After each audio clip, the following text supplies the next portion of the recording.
ఆంధ్రప్రదేశ్లో కూటమి అధికారంలోకి రాగానే తొలి రోజు తొలి సంతకంగా మెగా డిఎస్సి పైన సైన్ చేస్తాను అంటూ యువతకు భరోసా ఇచ్చారు టీడీపీ అధినేత చంద్రబాబు గారు. ఈ నేపథ్యంలో ఈ నిర్ణయం వల్ల జగన్మోహన్ రెడ్డిలో భయం మొదలైంది అంటూ కూడా ఒక వార్త ఇప్పుడు సోషల్ మీడియాలో చక్కర్లు కొడుతున్నటువంటి నేపథ్యంలో ఈ అంశానికి సంబంధించి మనతో మాట్లాడేందుకు ప్రముఖ రాజకీయ విశ్లేషకులు, ప్రముఖ సామాజికవేత్త కృష్ణకుమారి గారు మనతో ఉన్నారు. మేడంతో మాట్లాడదాం. మేడం నమస్తే. మేడం నమస్తే. మేడం, కూటమి అధికారంలోకి వచ్చిన వెంటనే తొలి రోజు తొలి సంతకంగా మెగా డిఎస్సిపై సైన్ చేస్తాను అంటూ యువతకు భరోసా ఇచ్చారు చంద్రబాబు గారు. ఈ నేపథ్యంలో చంద్రబాబు గారి నిర్ణయం వల్ల జగన్మోహన్ రెడ్డిలో భయం మొదలైంది అంటూ కూడా ఒక వార్త ఇప్పుడు సోషల్ మీడియాలో చక్కర్లు కొడుతూ ఉంది. ఏంటి ఈ అంశం మీద మీ విశ్లేషణ ఏంటి మేడం? జగన్మోహన్ రెడ్డికి భయం మొదలైందా లేదా అనే దానికంటే కూడా ఇది ఒక పాజిటివ్ సైన్. అంటే నాయకులకి పూర్తి అవగాహనతో మనం ఏ డైలాగ్తో ముందుకెళ్తే మనకు పని అవుతుంది. పని అవడం అంటే ఏంటి? ఓట్లేస్తే అధికారం వస్తేనే కదా ఏమైనా చేయగలిగేది. ఇప్పుడు మనం మాట్లాడిన ఒక మాట వల్ల, ఇచ్చిన ఒక వాగ్దానం వల్ల మనం అధికారంలోకి వస్తామా రామా, అదే కదా వాళ్ళ లెక్కలన్నీ. అయితే దీనికి మనం తెలంగాణ ఎలక్షన్స్తో కనుక కంపేర్ చేసుకుంటే కనుక రేవంత్ రెడ్డి ఒక 2 డైలాగులు రేవంత్ రెడ్డి గెలుపుకి కారణమైనవి. అవేంటి అంటే, నేను అధికారంలోకి రాగానే పలానా డేట్లో పలానా ఉంటుంది అని జాబ్ క్యాలెండర్ రిలీజ్ చేశాడు. తను ఎప్పుడు ఏం చేయబోతున్నాడో ఉద్యోగాలకు సంబంధించి జాబ్ క్యాలెండర్ రిలీజ్ చేశాడు.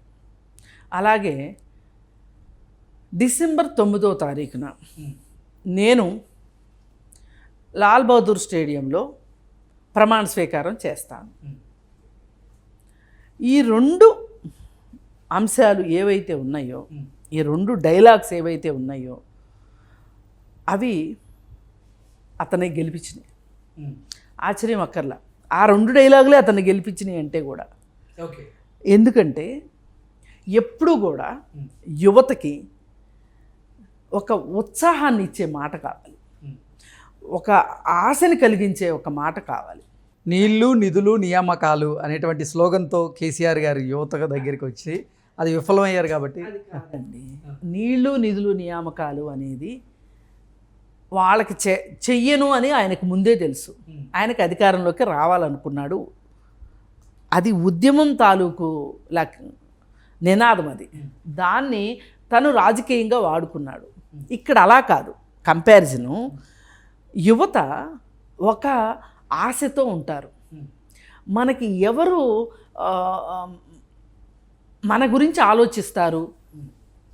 అదే మేడం, అంటే గత ప్రభుత్వం నియామకాల విషయంలో విఫలమైంది కాబట్టి ఇప్పుడు వీళ్ళు ఇచ్చిన ఒక మాట ఏదైతే ఉందో వాళ్ళకి బాగా చెవిలో అమృతం పోసినట్టు ఉంటుంది. ఆ అమృతం పోసిన దీంతో వాళ్ళు ఒక నమ్మకంలోకి, ఒక ఆశలోకి వస్తారు. ఒక ఆశ నమ్మకం ఉన్నవాళ్ళు దానిలో కొన్నాళ్ళు ట్రావెల్ అవుతారు. అలాగే ఓట్లు కూడా వేస్తారు. అలాగే ఈ యువతకి నేనిది చేస్తాను, నేనిది చెయ్యాలనుకుంటున్నాను, నేను చేసి తీరుతాను అనే ఒక డైలాగు యూత్కి బాగా నచ్చుతుంది. అది డిసెంబర్ 9 ముహూర్తం పెట్టుకోండి. నేను రెడీ, మీరు రెడీయా? ఒక ఛాలెంజ్ ఇస్తాడు. అప్పుడప్పుడు మొక్కల ఛాలెంజ్లని ఏవేవో ఛాలెంజ్లు పెడతా ఉంటారు. ఐస్ బకెట్ ఛాలెంజ్ ఈ మధ్య తగ్గింది, అది ఎందుకో ఆ ట్రెండ్ పోయింది. కానీ ఒక ఛాలెంజ్ అనమాట. దీనికి ఎవరెవరో ఎక్కడెక్కడి నుంచో కనెక్ట్ అయిపోతుంటారు. ఎవరు ఎందుకు కనెక్ట్ అయ్యారో తెలియదు. అసలు వాళ్ళు వీళ్ళకి తెలియదు, వీళ్ళు వాళ్ళకి తెలియదు, కానీ కనెక్ట్ అయిపోతారు. అట్లా నేను గెలవబోతున్నాను, నేను గెలిచాక నేను ప్రమాణ స్వీకారం చేయబోతున్నాను, నేను దానికి రెడీ, మీరు రెడీయా అని అడిగినట్లుంది రేవంత్ రెడ్డిది. ఒక ఛాలెంజ్ ఇస్తాడు. దానికి ఛాలెంజ్కి రెడీ అయిపోయారు. యూత్ రెడీ అయితే కనుక యూత్కి ఒక పవర్ ఉంటుంది ఇంట్లో. ఏంటంటే ప్రేమ వల్ల కావచ్చు, దేనివల్ల కావచ్చు, ఒక కొడుకు కానీ ఒక కూతురు కానీ ఒక మాట చెప్పారు అంటే ఆ ఇంట్లో పెద్దోళ్ళు వింటారు మాట. ఇప్పుడు అదే జరిగింది ఇక్కడ తెలంగాణలో. మాకు ఉద్యోగాలు ఇప్పుడు దాకా ఇవ్వలేదు కదా, ఆ పెద్ద మనిషి మోసం చేశాడు కదా, ఇప్పుడు ఈయన ఇస్తానంటున్నాడు, క్యాలెండర్ కూడా ఇచ్చాడు. పైగా మధ్యలో వాళ్ళు చేసిన తప్పిదాలు ఏంటి అంటే, ఒక అమ్మాయి సూసైడ్ చేసుకుంటే దాన్ని చాలా నెగిటివ్గా ట్రోల్ చేశారు కేటీఆర్తో సహా, పోలీసుల సహాయంతో. అది బాగా పడింది.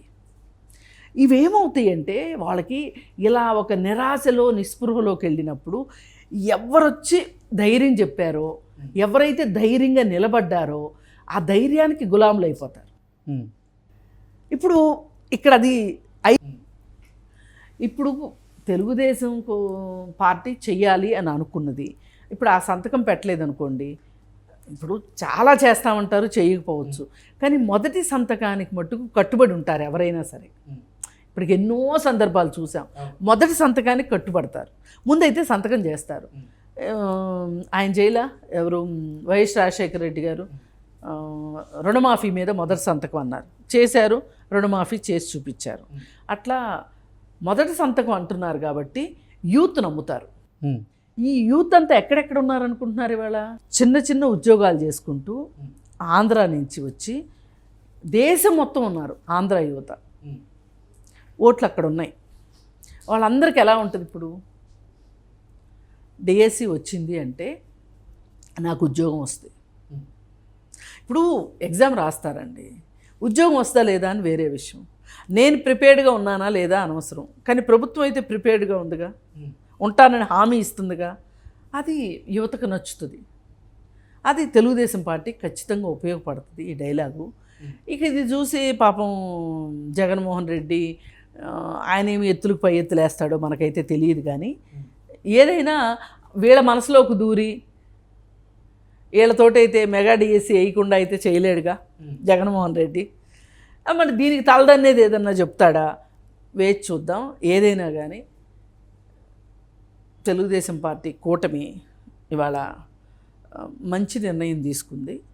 వాళ్ళకి ఇది ఒక టర్నింగ్ పాయింట్ అవుతుంది. నీళ్లు నిధులు నియామకాలు అనేటువంటి స్లోగన్తో కేసీఆర్ గారు యువత దగ్గరికి వచ్చి అది విఫలమయ్యారు కాబట్టి కాదండి, నీళ్లు నిధులు నియామకాలు అనేది వాళ్ళకి చెయ్యను అని ఆయనకు ముందే తెలుసు.